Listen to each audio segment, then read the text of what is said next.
Hi community of awesome, I'm Gabe and this is Bookish Pixie. New question to answer, let's dive right in. When outlining and plotting a book, how do you determine which characters are the best fit for specific scenes when doing multiple points of view? So multi-point of view novels are tricky. One thing you want to think about, even at the very beginning of your plotting and planning stages, whatever that may look like for you, is how many characters you actually need to tell the story. Then once you've answered that question, you want to think about every single scene and determine whose point of view you want to write from.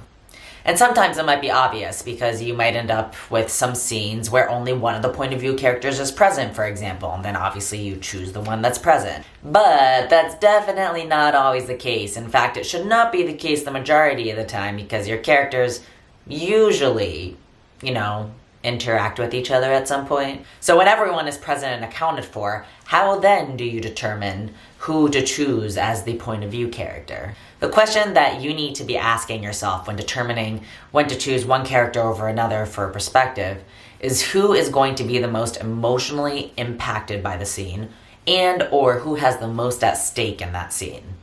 The reason that's so important is because you want to make the most out of every scene, right? So if you have one character that is much more emotionally impacted by what's going on than the other, then it doesn't make sense to choose the character who's less affected by it, because then it's going to not have as much of an impact on the readers who won't fully understand the importance of that scene because the character you're telling the scene from doesn't understand the full importance of the scene, or at least isn't as heavily impacted by it. The other thing to keep in mind is you don't necessarily have to have an even split with all the point of views. Caveat, of course, is if you find that you're telling like 95% of the scenes from one point of view and 5% from the other point of view, you may want to ask yourself whether it's really necessary to have that 5% because it kind of seems like you're telling most of the story without it. But if you find that your point of views are more like 60-40 with two characters or somewhere along that ratio with more characters, that's okay as long as the reason that's happening is because you're prioritizing the impact of the scene with those point of view characters.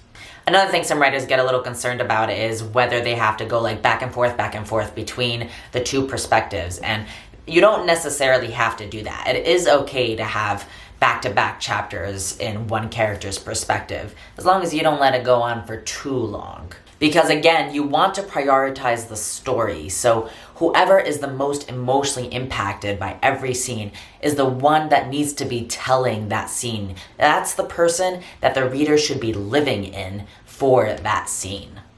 So that's the main strategy I use when determining who should be the point of view character for various scenes in a multi-point of view novel. It served me well, and I hope it serves you well too.